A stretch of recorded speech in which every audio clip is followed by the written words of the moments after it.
தனது பிரச்சினைக்காக வடக்கு பாடசாலைகளை மூடவுள்ள அதிகாரி. கிளிநொச்சியில் மீட்கப்பட்ட 9 லட்சம் பெறுமதியான தங்க நகை சிக்கிய யாழ் இளைஞர்கள்.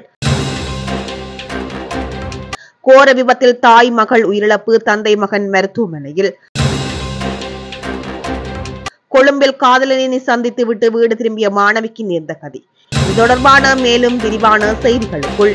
வடமாகாண கல்வி திணைக்களத்தின் மீது பல்வேறு தரப்பினராலும் ஊழல் நிர்வாக முறை வீடு தொடர்பான குற்றச்சாட்டுகள் முன்வைக்கப்பட்டு வரும் நிலையில் பாடசாலைகளை மூடி போராட்டம் ஒன்றை நடத்துவதற்கு மாகாண கல்வி பணிப்பாளர் குயின்ரஸ் அழுத்தம் வழங்கும் ரகசிய திட்டம் தீட்டும் ஒளிநாடா வெளியாகியுள்ளது.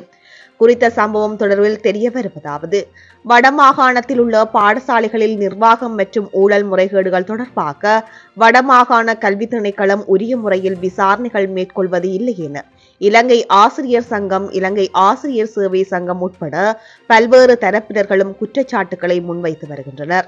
இவ்வாறான நிலையில் தம் மீது உள்ள குற்றச்சாட்டுகளை மறைப்பதற்காகவும் அது தொடர்பில் எழுபவர்கள் மீது அழுத்தங்களை பிரயோகிப்பதற்கான பாடசாலை மாணவர்களை பகடைக்காய்களாக பயன்படுத்தும் ரகசிய திட்டம் மாகாண கல்வி பணிப்பாளரின் குரல் பதிவு அடங்கிய ஒளிநாடாவின் வெளியாகி சர்ச்சைகளை தோற்றுவித்துள்ளது.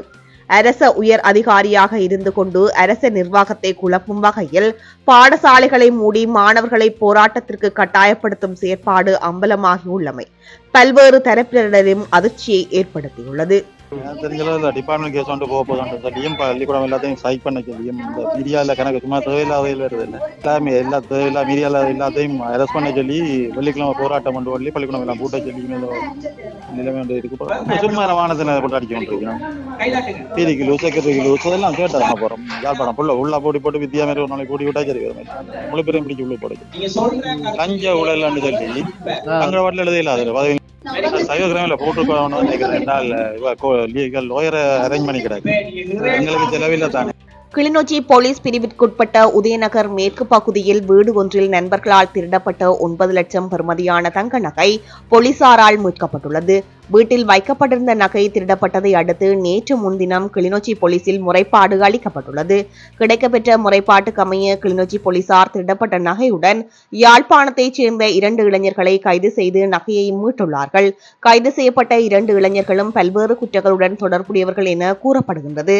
மேலும் சம்பவம் தொடர்பில் கிளிநொச்சி குற்றத்தடுப்பு போலீசார் மேலதிக விசாரணைகளை மேற்கொண்டு வருகின்றார்கள்.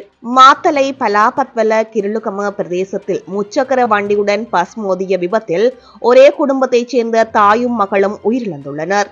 இன்று இடம்பெற்ற இந்த விபத்து தொடர்பில் மேலும் தெரிய வருகையில், வத்தேகமவில் இருந்து அனுராதபுரம் நோக்கி பயணித்த முச்சக்கர வண்டி தம்புள்ளையில் இருந்து கண்டி நோக்கி பயணித்த பேருந்துடன் நேருக்கு நேர் மோதி விபத்துக்குள்ளானது.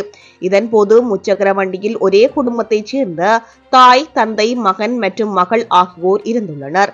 விபத்தில் 54 வயதான தாய் தம்மிகா பத்மினி மற்றும் 17 வயது மகள் சச்சினி தாரகா ஆகியோர் உயிரிழந்துள்ளனர்.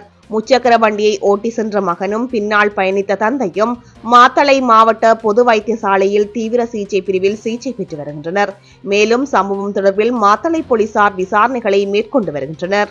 கங்வெல்ல எம்புல்கம பிரதேசத்தில் காதலனை சந்தித்துவிட்டு வீடு திரும்பிய மாணவியை தவறான முறைக்குட்படுத்திய குற்றச்சாட்டில் 5 இளைஞர்கள் கைது செய்யப்பட்டுள்ளனர். குறித்த கைது நடவடிக்கை இன்றைய தினம் இடம்பெற்றுள்ளதாக நுகேகொடை போலீசார் தெரிவித்துள்ளனர். குறித்த மாணவி நேற்றைய தினம் தனது காதலனை சந்தித்துவிட்டு வீடு திரும்பிய நிலையில் மோட்டார் சைக்கிளில் வந்த 5 இளைஞர்கள் மாணவியை பலாத்காரமாக ஏற்றிச் சென்று பாழடைந்த கட்டிடம் ஒன்றினுள் வைத்து தவறான முறைக்குட்படுத்தியுள்ளனர். கொஸ்கம பகுதியைச் சேர்ந்த மாணவி ஒருவரே இவ்வாறு பாதிக்கப்பட்டுள்ளதாக தெரிவிக்கப்பட்டுள்ளது. இந்த நிலையில் 21 முதல் 24 வயதுடைய இளைஞர்களே இந்த சம்பவம் தொடர்பில் கைது செய்யப்பட்டுள்ளதாக தெரிவிக்கப்பட்டுள்ளது.